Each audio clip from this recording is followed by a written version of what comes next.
大家好，我是超子。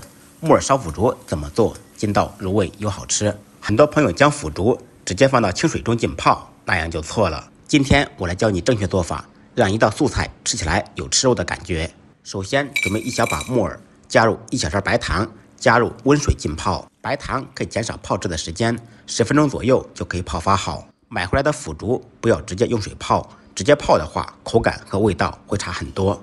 起锅做小宽油，先把油温烧至4成热，130度左右，放入腐竹，在锅中炸，开中火把腐竹炸透。经过炸制的腐竹吃起来口感筋道弹牙，像吃肉一样，颜色、味道、口感都会提升很多，大家可以试一下。炸至腐竹稍微变色，捞出控油，放入盆中。腐竹千万不要炸过，炸过的话颜色发黑，味道发苦。成败就在一瞬间，然后加入温水浸泡，浸泡20分钟就可以了。这个时候木耳已经泡发好了，放入少许淀粉或者面粉，用手揉搓抓洗，再用清水清洗2遍，洗好以后放入碗中。不能吃辣的同学，再放少许青红辣椒锻炼一下，斜刀切成马蹄段，切好以后跟木耳放在一起备用。接下来准备一点小料，准备几粒大蒜，趁其不备，拍匀剁碎。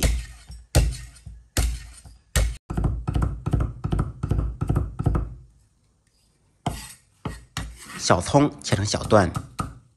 腐竹泡至没有实心就可以了，然后再用清水清洗2遍。有些腐竹买回来特别咸，可以尝一下，如果咸的话就多清洗几遍。洗好以后攥干水分。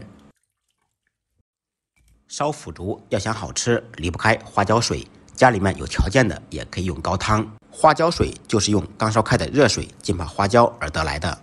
起锅，锅烧热，放少许油，油热以后放入小料，爆出香味。小料炒香，放入木耳、辣椒，在锅中简单翻炒扒拉几下，尽可能的把辣椒炒出虎皮。期间烹入一点生抽，沿锅边淋入，提鲜提味。放入泡好挤干水分的腐竹，建议每次多做一点，做少了根本就不够吃。放入3勺泡好的花椒水，要想好吃入味，必须稍微烧制一下。放入少许盐、少许白糖、少许蚝油调味，简单翻炒扒拉2下，把调料全部化开，开中火在锅中烧2分钟。出锅之前再改开大火，勾入一点水淀粉锁住汤汁。淋少许葱油或者花椒油，明汁亮芡，翻炒均匀，起锅装盘。一道不放肉胜似吃肉的木耳烧腐竹就做好了。